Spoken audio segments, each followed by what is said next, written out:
Well, it's very much a case of the last picture show tonight for one of the West's oldest cinemas.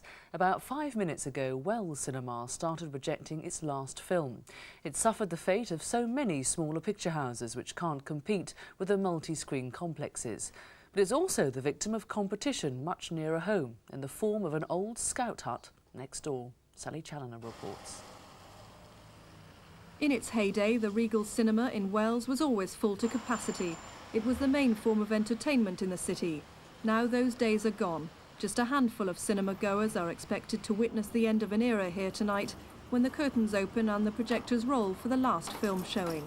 Tonight it's Beauty and the Beast, the highest grossing Disney movie of all time. Yet, despite its popularity, the film's not brought in the crowds the cinema needs. Video has taken its toll. People have absorbed that. It levelled out.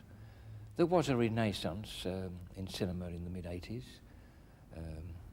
I think now probably Sky Television, with all the movie channels, makes it a bit of an effort to come out to the cinema. It keeps coming back to economics. Bums on seats is the crude term. In other words, people attending the venue. This is the city's new cinema. It's been converted from the old boys' club, yet it's proved to be the final nail in the coffin for the Regal. And it's right next door. Economically, this is the sort of venue in an area like Wells. You need something of a smaller size that can be run economically, that will support itself to the business you can do. It is sad to see it go, but from a business point of view, perhaps 2 cinemas in a small town like Wells is too much. That's been there a long time, the Regal, so I think it is a shame that it should have to close, yeah.